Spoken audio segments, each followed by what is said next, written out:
قرآن پاک کی سب سے چھوٹی سورت سورۃ الکوثر، اس کے پیچھے ایک بہت ہی دل کو چھو لینے والی کہانی ہے۔ آج ہم اسی کے بارے میں بات کریں گے، وہ لمحہ جب ایک پیغمبر کا دل ٹوٹا اور آسمان سے ان کے لیے خاص تسلی نازل ہوئی۔ سوچے ذرا، یہ صرف الفاظ نہیں تھے، یہ ایک ایسا تانا تھا جو اس زمانے کے عرب معاشرے میں کسی کو دیا جانے والا سب سے گہرا زخم ہوتا تھا، جہاں بیٹے ہی نسل اور میراث کی ضمانت سمجھے جاتے تھے۔ تو سوال یہ اٹھتا ہے کہ آخر یہ بات کیوں کہی گئی؟ اس ایک جملے کے پیچھے کیا سوچ تھی؟ آئیے اس کہانی میں ذرا گہرائی میں اترتے ہیں۔ تو آئیے پہلے حصے کی طرف چلتے ہیں، ایک نبی کا دل ٹوٹنا۔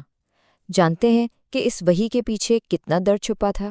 تصور کیجئے، مکہ کا شہر ہے اور ایک بالکل خاموش سی پرسکون دوپہر کا وقت ہے۔ اس خاموشی کے پیچھے ایک بہت گہرا غم چھپا تھا۔ پیغمبر اسلام صلی اللہ علیہ وآلہ وسلم کے گھر میں ان کے ننھے بیٹے کا انتقال ہو گیا تھا۔ یہ ایک ایسا دکھ ہے، ایک ایسی تکلیف ہے جس کا درد کوئی بھی انسان محسوس کر سکتا ہے۔ لیکن اسی لمحے جب گھر میں اتنا بڑا غم تھا، باہر کچھ اور ہی ہو رہا تھا۔ گھر کے باہر پیغمبر صلی اللہ علیہ وآلہ وسلم کے اپنے سگے چچا ابو لہب اس سانحے پر خوشی منا رہے تھے، جشن منا رہے تھے، اور وہ خوشی خوشی کہہ رہے تھے کہ محمد کی نسل ختم ہو گئی، اب اس کا نام لینے والا کوئی نہیں رہے گا۔ اس معاشرے میں یہ اعلان تھا کہ اب ان کی میراث ختم ہو چکی ہے۔ لیکن جب انسان کا دل ٹوٹتا ہے تو تسلی آسمان سے آتی ہے، اور یہی ہمارا دوسرا حصہ ہے، وہ الہی جواب جو ایک تحفے کی صورت میں نازل ہوا۔ یہ کوئی عام وحی نہیں تھی۔ اللہ تعالیٰ نے خاص طور پر اپنے رسول کے دل پر مرہم رکھنے کے لیے، انہیں تسلی دینے کے لیے قرآن کی یہ سب سے مختصر صورت نازل فرمائی۔ اب آتے ہیں اس صورت کی سب سے اہم لفظ کی طرف، الکوثر۔ آخر اس کا مطلب کیا ہے؟ یہ اتنا خاص کیوں ہے؟ سیدھے الفاظ میں الکوثر کا مطلب ہے خیر کثیر، یعنی بے شمار بھلائی، ایک ایسی نعمت، ایک ایسا تحفہ جو کبھی ختم نہ ہو، ہمیشہ جاری رہنے والا۔ لیکن یہ خیر کثیر ہے کیا؟ یہ بہت دلچسپ ہے۔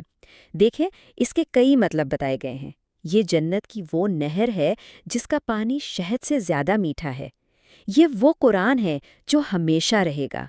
یہ وہ لازوال نام ہے جو آج بھی اللہ کے نام کے ساتھ لیا جاتا ہے۔ اور ہاں، یہ بیٹیاں بھی ہیں، جیسے حضرت فاطمہ اور رقیہ۔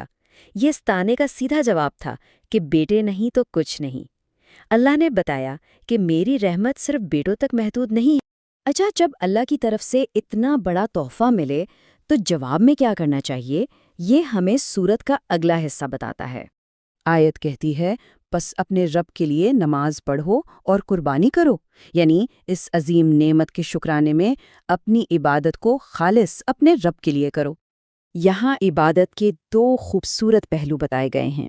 ایک ہے ذاتی عبادت، جیسے نماز، جو بندے اور اس کے رب کے بیچ ایک گہرا تعلق ہے، اور دوسری ہے عوامی عبادت، جیسے قربانی کر کے دوسروں میں بانٹنا، جس کا فائدہ پورے معاشرے کو پہنچتا ہے۔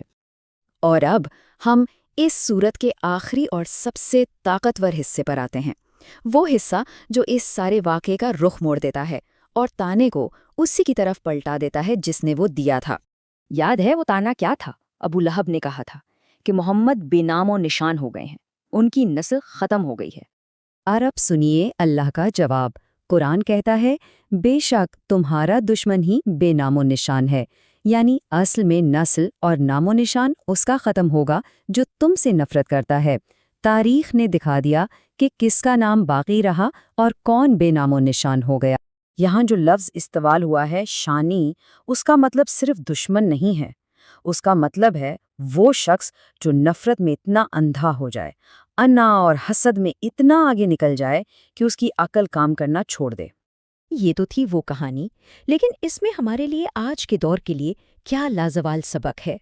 تو آئیے ایک لمحے کو سوچتے ہیں کہ ہماری اپنی زندگیوں میں کوثر یعنی خیر کثیر کیا ہے؟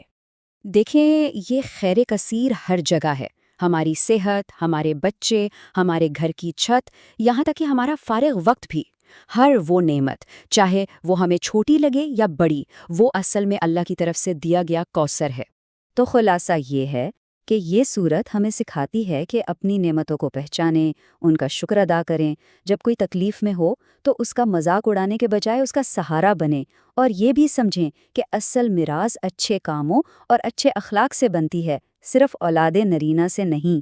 تو جاتے جاتے بس یہ ایک سوال کہ آج ہم نے اپنی زندگی میں موجود کون سی خیر کثیر کو، کون سی بڑی نعمت کو معمولی سمجھ کر نظر انداز کر دیا؟